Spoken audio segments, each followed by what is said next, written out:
Shalom, salam damai, berkah dalam. Kita sudah sampai pada perikop terakhir dari Injil Markus. Jadi setelah ini kita akan masuk ke Injil Lukas.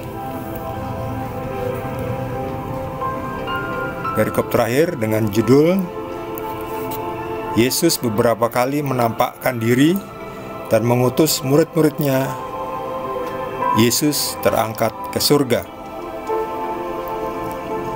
Setelah Yesus bangkit pagi-pagi pada hari pertama minggu itu, Ia mula-mula menampakkan dirinya kepada Maria Magdalena.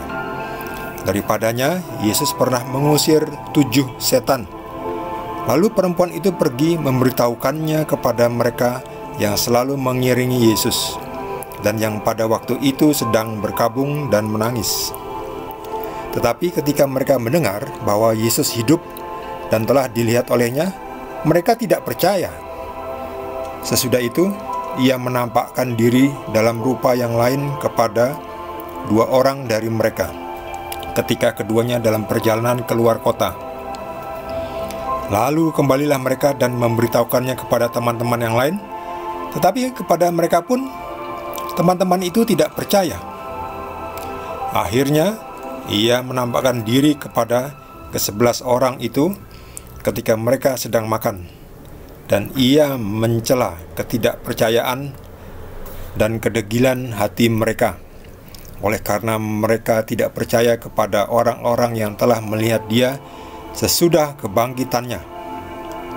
Lalu Ia berkata kepada mereka, "Pergilah ke seluruh dunia, beritakanlah Injil kepada segala makhluk. Siapa yang percaya dan dibaptis akan diselamatkan, tetapi siapa yang tidak percaya akan dihukum. Tanda-tanda ini akan menyertai orang-orang yang percaya. Mereka akan mengusir setan-setan demi namaku. Mereka akan berbicara dalam bahasa-bahasa yang baru bagi mereka. Mereka akan memegang ular, dan sekalipun mereka minum racun maut, mereka tidak akan mendapat celaka. Mereka akan meletakkan tangannya atas orang sakit, dan orang itu akan sembuh." Sesudah Tuhan Yesus berbicara demikian kepada mereka, terangkatlah Ia ke surga, lalu duduk di sebelah kanan Allah. Mereka pun pergilah memberitakan Injil ke segala penjuru, dan Tuhan turut bekerja dan meneguhkan firman itu dengan tanda-tanda yang menyertainya. Demikianlah sabda Tuhan.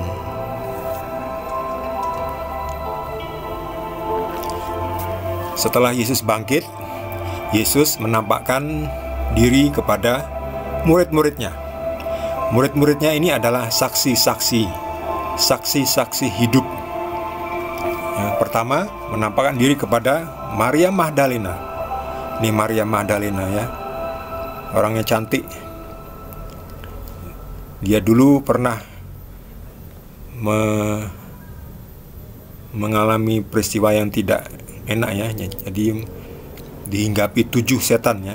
Kemudian Tuhan Yesus mengusirnya, sehingga Maria Magdalena menjadi bersih, menjadi suci. Kemudian dia datang kepada murid-murid untuk memberitahukan kepada mereka yang waktu itu sedang berkabung menangis dan ya pada lesu ya di rumah mereka. Ini mereka sembunyi, takut dari orang Yahudi, dari orang Farisi dan ahli-ahli Taurat dan tua-tua Yahudi.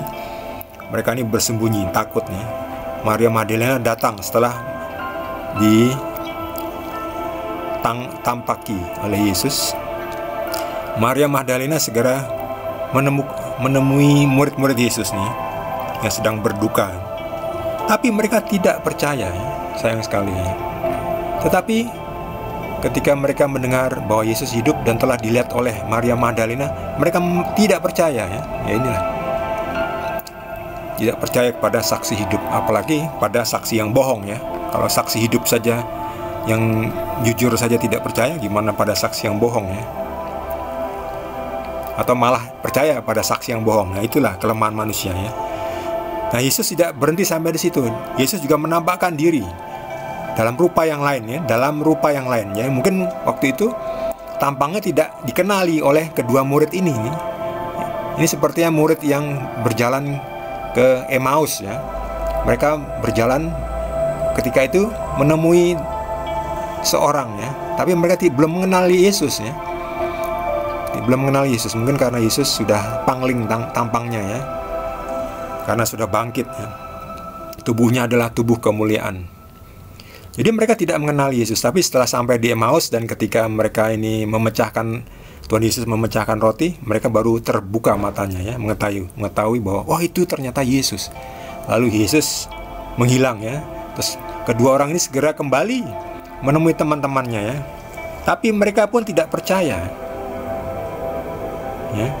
Akhirnya Yesus sendiri harus menampakkan diri kepada ke-11 murid itu ya, nih mereka ini ya, Petrus, Yohanes, Yakobus dan sebagainya ini ya. Mereka pada heran-heran lah, baru percaya ya. Tapi Yesus menegur mereka ya,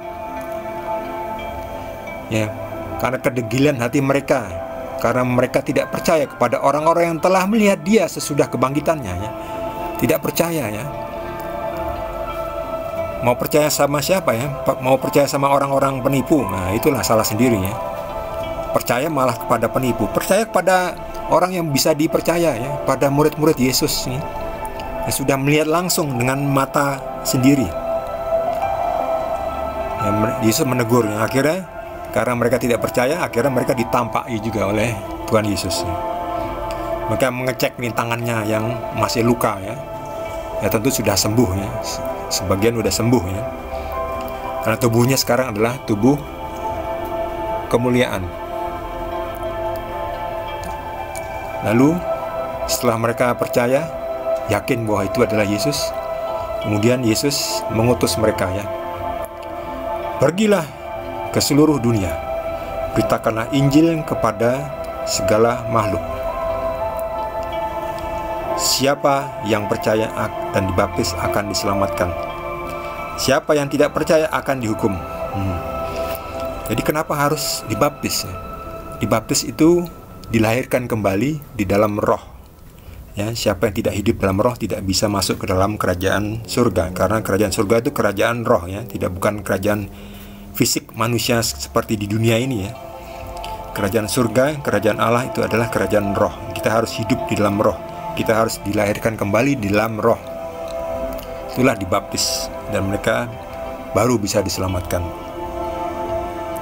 Siapa yang tidak percaya akan dihukum ya. Hukumannya sudah nyata, yaitu apa? Terpisah dari Tuhan Yesus. Tidak enak ya. Terpisah dari Tuhan itu waduh, mengerikan ya. Mengerikan. Inilah tanda-tanda orang yang akan tanda-tanda ini akan menyertai orang-orang yang percaya. Mereka akan mengusir setan dalam nama Tuhan Yesus. Mereka akan bicara dalam bahasa-bahasa yang baru. Ya, setan itu takut sama Yesus. Setan itu takut sama pengikut Yesus.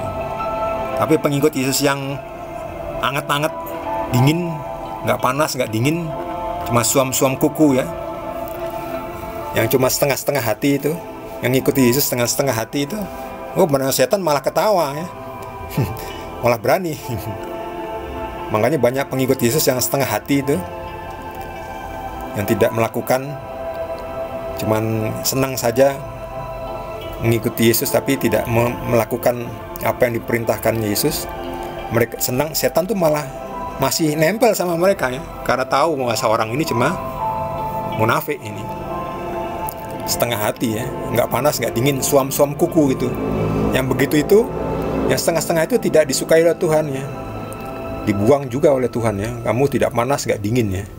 Istilahnya kita minum kopi kan enak tuh kalau panas ya.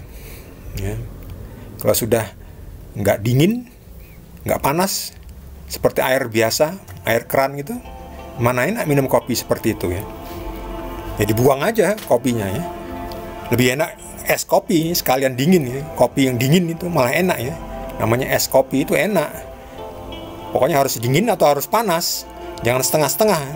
Setengah-setengah itu nggak kepake ya, dibuang aja kopinya. Demikian juga pengikut Yesus, jangan setengah-setengah. Frontal, ikut Yesus. Ya, radikal, dalam arti percaya penuh, yakin, nggak setengah-setengah ya, nggak suam-suam kuku. Mereka akan memegang ular, dan sekalipun mereka minum racun maut, mereka tidak akan mendapat celaka. Nah ini, hati-hati ya. Ini jangan letterlock ya. Lalu jangan ini memamerkan ya. Lalu, oh kita pegangi ular. Sebab kata Yesus, mereka akan memegang ular, dan sekalipun mereka minum racun maut, mereka tidak akan mendapat celaka. Nah, jangan mencobai Tuhan ya. Pernah ada di Amerika sana kalau nggak salah ya, pendeta itu dengan jemaatnya ingin membuktikan, lihatlah pengikut Yesus, kalau kita memegang ular, sekalipun digigit kita tidak akan mati. Karena mereka mengacu kepada Paulus ketika Paulus memberitakan Injil ke mana daerah itu di sekitar saya lupa tempatnya ya. Nanti saudara bisa cek di Kisah Para Rasul ya. Jadi ketika itu kapal Paulus itu kan karam ya, lalu mendarat di situ ketika menyalakan api unggun. Itu Paulus kan berada di sekitar situ, lalu ada ular ya. Udah patok ular tangannya Paulus. Wah, digigit ya. Tapi Paulus itu langsung mengebaskan ularnya itu. Dilepaskannya itu ya. Orang-orang di sekitar situ melihat, wah ini sebentar lagi orang ini akan mati. Ternyata Paulus tidak mati ya. Akhirnya dianggap sebagai dewa ya. Langsung Paulus dianggap diarak itu seperti dewa. Orang ini tidak mati, digigit oleh ular ya. Tetapi Paulus digigit ular bukan karena maunya ya. Itu karena maunya Tuhan ya. Jadi kita harus ikut kemaunya Tuhan, bukan maunya kita ya. Baru kata-kata Yesus ini baru berkuasa. Ketika kita bukan maunya kita untuk minum racun atau terminum racun atau terpegang atau tergigit ular, bukan mau kita, baru itu berkuasa, kuasa Tuhan Yesus terbukti. Tapi kalau kita sengaja, itu bukan maunya kita ya. Bukan maunya Tuhan, tetapi maunya kita. Itu yang tidak ada gunanya ya. Kata-kata ini tidak akan berlaku kalau kita melakukan itu karena maunya kita.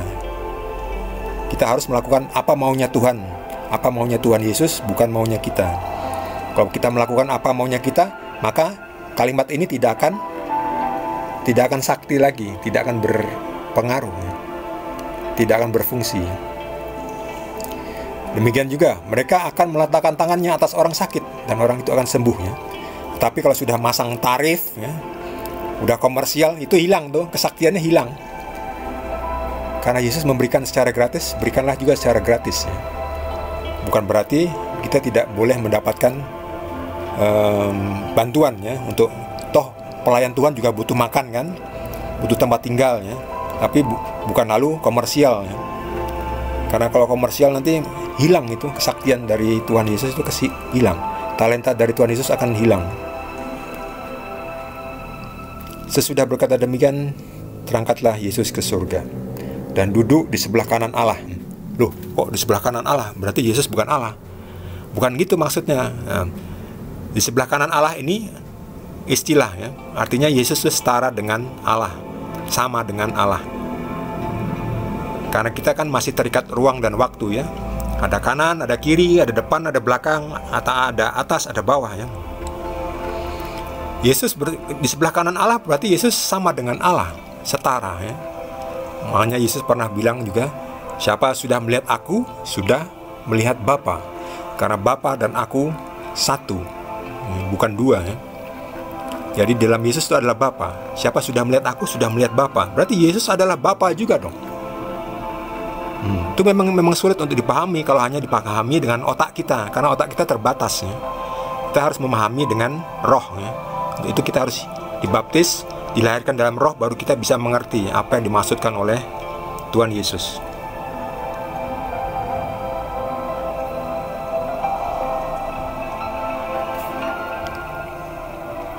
Tuhan turut bekerja dan meneguhkan firman itu dengan tanda-tanda yang menyertainya. Pergilah memberitakan Injil ke segala penjuru ya. Mereka pun pergi memberitakan Injil ke segala penjurunya. Jadi tidak hanya lagi di Israel, tetapi sekarang semua bangsa, seluruh manusia di bumi ini. Ya, kalau ada manusia di planet lain ya juga pergilah ke planet lain. Kalau ada manusia di sana ya, kalau sekarang kan tidak ada ya. Jadi pergilah di seluruh penjuru bumi ya. Bagi mereka yang belum mendengarkan Injil keselamatan, mereka layak untuk kita wartakan. Sekarang sudah ada YouTube, sudah ada internet.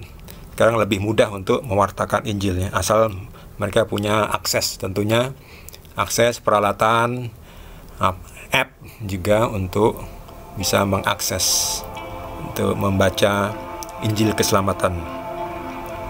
Injil itu apa? Injil itu adalah kabar baik ya. Peristiwa yang dialami Tuhan Yesus, yang dilakukan Tuhan Yesus, itulah Injil, adalah kabar baik keselamatan, memberitakan kabar keselamatan oleh Sang Penyelamat, yaitu Tuhan Yesus. Dan sekalipun sekarang Tuhan Yesus sudah tidak ada, tetapi justru dengan itu Tuhan Yesus bisa hadir di mana-mana. Kalau dahulu kan Tuhan Yesus hanya bisa ada di Yerusalem, di Israel sana. Jadi terbatas oleh ruang dan waktu. Yesus tidak bisa datang ke Indonesia, masih berada di Yerusalem di sana itu. Nah, sekarang Yesus sudah kembali wujud aslinya, yaitu wujud roh. Tuhan Yesus bisa datang tempat Anda, tempat saya.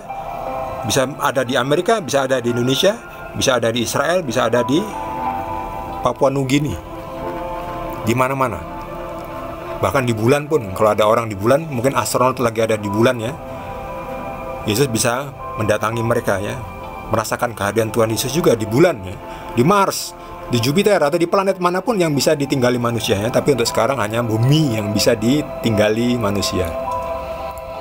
Jadi mari kita ikut ambil bagian, berkontribusi dalam memberitakan Injil ke segala penjuru. Dan jangan khawatir, Tuhan Yesus dalam roh turut bekerja meneguhkan firman yang kita wartakan, dan Tuhan Yesus akan membantu juga mendukung dengan tanda-tanda yang menyertainya. Tanda-tanda itu apa? Ya ini dia.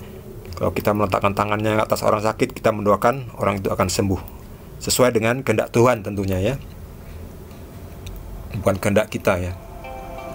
Kalau memang waktunya mati ya mati. Sebab kalau nanti semua orang sembuh terus ya nggak ada yang mati-mati, nanti bumi penuh. Jadi kalau memang waktunya belum mati, orang itu sakit, Tuhan berkenan, kita letakkan tangan, orang itu akan sembuh. Dan juga berbagai macam penyakit, kekurangan, problema itu akan dapat diselesaikan bersama Tuhan, karena Tuhan turut bekerja.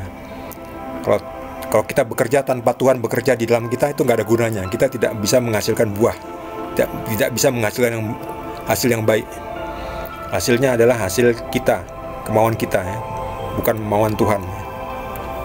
Dan jadi tidak akan berhasil dalam rencana Tuhan. Jadi Tuhan harus turut bekerja, baru hal-hal baik terjadi, karena semua yang baik berasal dari Tuhan ya. Setan tidak bisa menghasilkan hal-hal yang baik ya. Bisanya menghasilkan kehancuran, permusuhan, perang. Itu adalah kerja dari setan. Lihat buah-buahnya itu. Kita bisa membedakan mana ini dari Tuhan atau dari setan ya. Kalau dari Tuhan itu buah-buahnya tentu kebaikan ya. Kedamaian, kesembuhan, kesehatan. Bukan perang, kehancuran, pembunuhan, rasa iri, kedengkian, permusuhan,